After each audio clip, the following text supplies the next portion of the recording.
What's up, guys? Real quick before we jump into today's video, if you have 5 seconds and 25 bucks, please head over to InsideOutPrecision.com. Check out the merch. We got hats, we got shirts, we got all kinds of good stuff on there.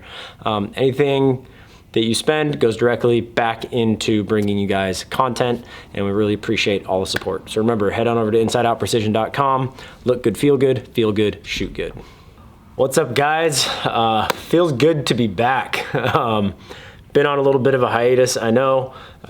Just so much going on between work and personal life stuff. Everything's fine. I wasn't ill. I appreciate those of you reaching out, asking if everything was okay. I just had to prioritize my time, and unfortunately, videos took the wayside for that. But I'm back. I'm making videos again. We're gonna get back to our weekly launch schedule. So today I've got two things. The first is just gonna be a quick little product review. And then we're gonna jump into how tension is your enemy in archery, specifically in the back half, but also in the front half. Basically, you wanna be strong but not tense, and I'm gonna go into detail about what I mean by that. But before we do, you might have seen my Instagram post yesterday on the Total Titanium archery products. So this is a company that just makes some aftermarket accessories for your setup. So even though this cable guard here looks like it's carbon, this is actually titanium. They also make this new roller. So the original ones, the wheels are metal, and while you don't see a lot of wear, obviously metal is going to be harsher on something than this sort of like plastic. It's not a plastic. I think it's like a silicone Teflon roller guard here, but it's really easy on the strings. It's quiet, doesn't gum up at all, as well as, so the coupler right here that goes into the riser, that is also all titanium, and then my titanium string stop. They also make stabilizers and stuff. In fact, on my hunting bow this year, my front bar is the 10-inch bar from Titanium Archery Products. He's just a good guy, you know, pays a lot of attention to detail. Like one of these things that he sent me said slight blem, and I was like going over it and I can't even see the blem he's talking about. So you're gonna get what you pay for. They're not expensive, and it's just a nice little upgrade to some of the accessories that are on your bow already. On the PSEs specifically, this roller guard mimics it exactly, but it will work if you have a bow that has a cable guard like this, or sorry, a cable slide like this, and doesn't already have like a built-in roller guard like the Hoyter Matthews. You can swap out that traditional plastic cable slide for this, and it should work no problem. The PSEs had an issue when they first came out with, so this bar here, this cable guard was carbon, and these little wheels here that slide up and down were actually making grooves in it, as well as the bar itself was actually starting to bend over time, which is obviously going to wreak havoc with your tune and point of impact. So I think this accessory upgrade here, combined with this roller guard, is probably my favorite thing that he makes. But when you get the whole kit, it's just, like I said, it lightens things up a little bit. It's not like a pound lighter or anything, but you're gonna save a few ounces, and just looks really clean and is high quality stuff. So check out Titanium Archery Products. I think it's just TAP Archery, or TAP.archery on Instagram. Look at his stuff. It's a great guy. He'll answer any questions you have. So now we get into, I'm gonna reposition this slightly. So now we're gonna get into today's lesson, if you will. So this year, probably more than any, I've seen a ton of people switching over to a handheld. We used to stock very few handhelds because, you know, our bread and butter is bow hunting, and for a long time a handheld release was largely considered a target release. That is changing rapidly. A lot of people are switching over to it, seeing success using one of these. This is still my Stand Perfects. I have an Onyx as well, which I really like, but I left it at home, so I'm using my Perfects. So with all these people switching over to it, you know, what I always tell people is you have to learn how to shoot one of these the correct way. You know, I think they are easier to get that true, just clean break with, but if you get punchy with it or flinchy, I think the result is worse than if you just, you know, flick your finger on an index release. So while it's kind of that trade-off, right? It's like they're easier to get a clean shot with, but they punish you more when you don't execute correctly. And so I've been doing a lot of lessons recently with people. You know, we're just shooting blank bail, learning how to use this release. And one of the biggest things I see is when a new shooter grabs one of these is they want to make a fist around it, right? They grab it like this and they draw and they come in and everything is super, super tense here. You can see their like forearm is flexed and they got a death grip on that thing like this. And that's gonna make for a really tough time to make any sort of like clean pulled through shot. So first we're gonna go over kind of how you wanna hold one of these. So what I do is I come in, and this is, you know, if you watch a lot of people who've shot one for a long time, you're gonna see this pretty consistently. I come in right up against the back side of that second knuckle. So see this line of knuckles here?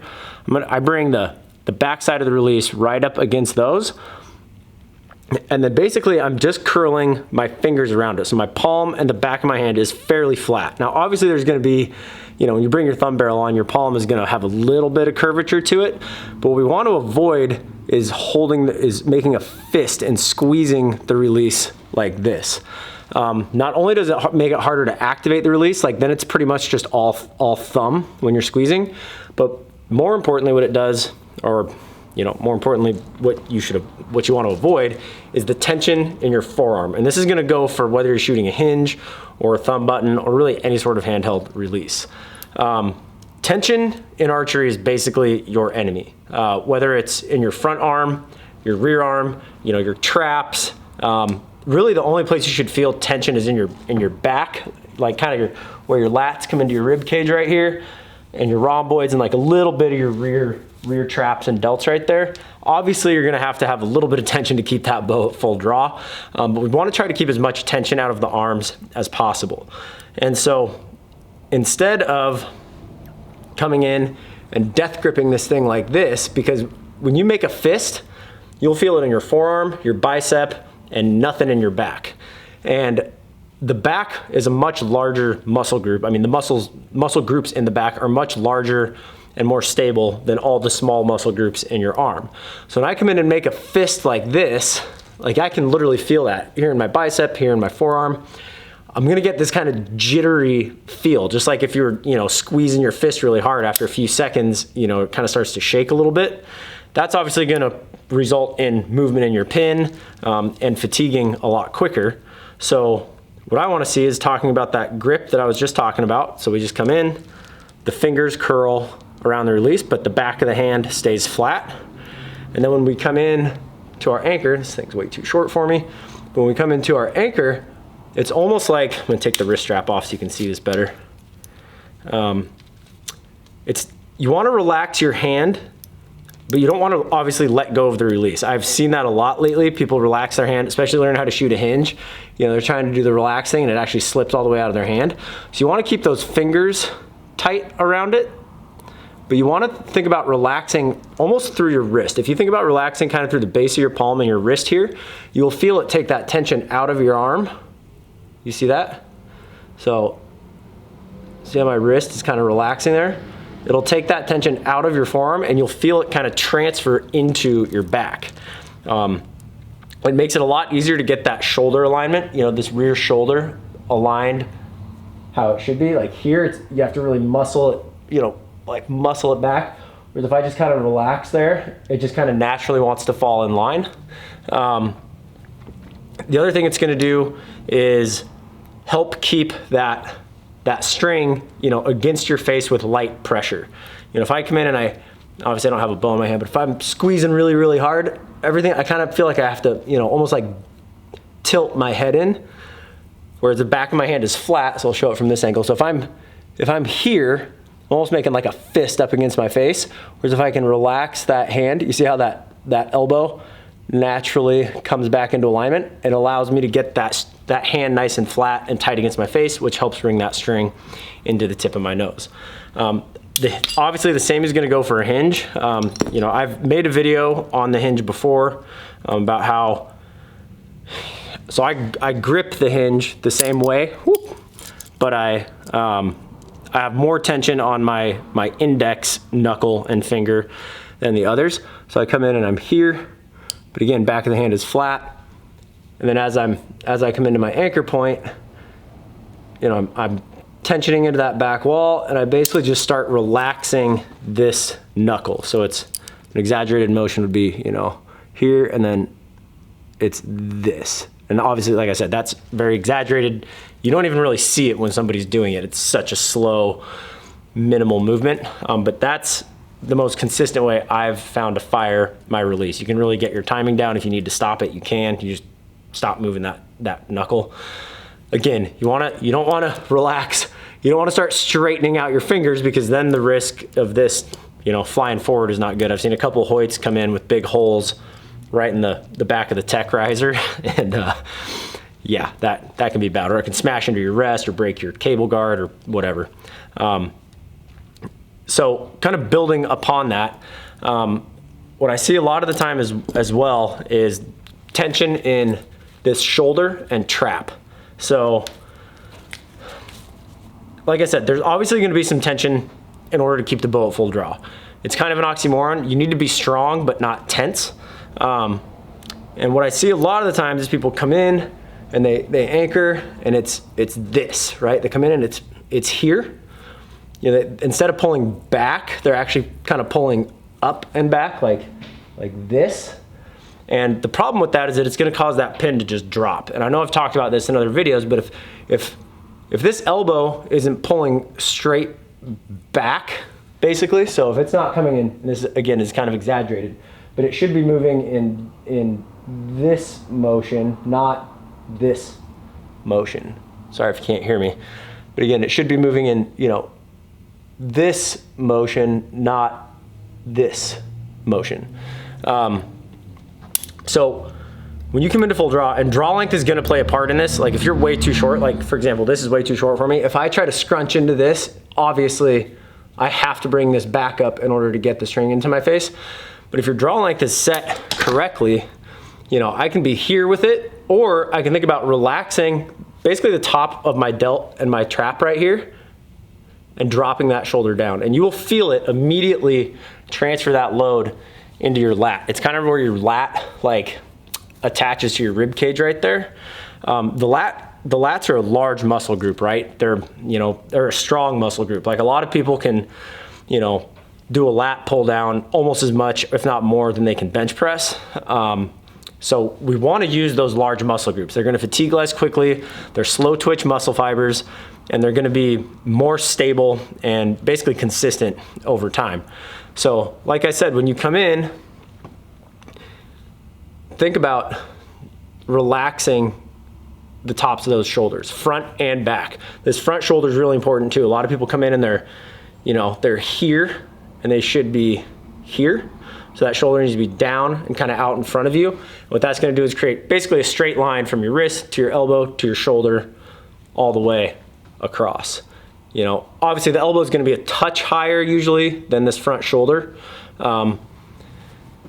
Everybody's anatomy is a little bit different. I understand that. But the goal is to get everything pulling and pushing directly opposite of each other. I don't want one pulling high or one pushing low. I want everything, you know, the front arm driving straight forward and this backhand pulling straight back.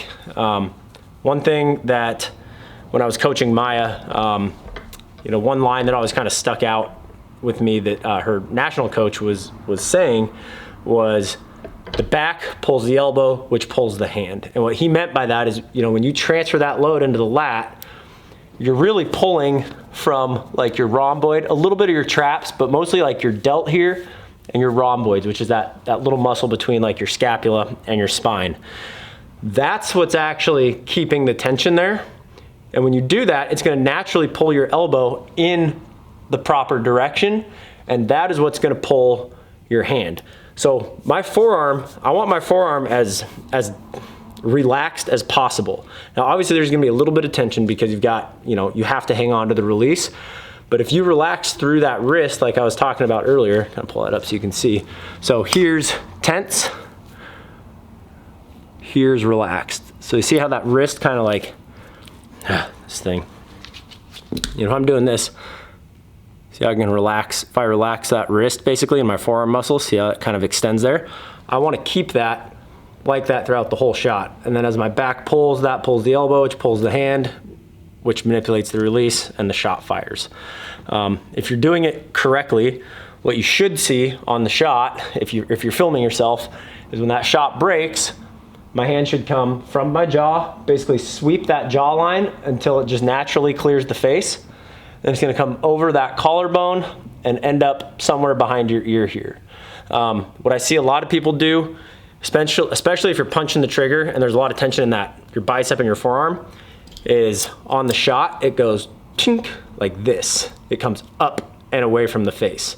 Going back to what I was talking about earlier about how I think a handheld is less forgiving if you punch it. What I usually see when somebody punches a thumb button is this.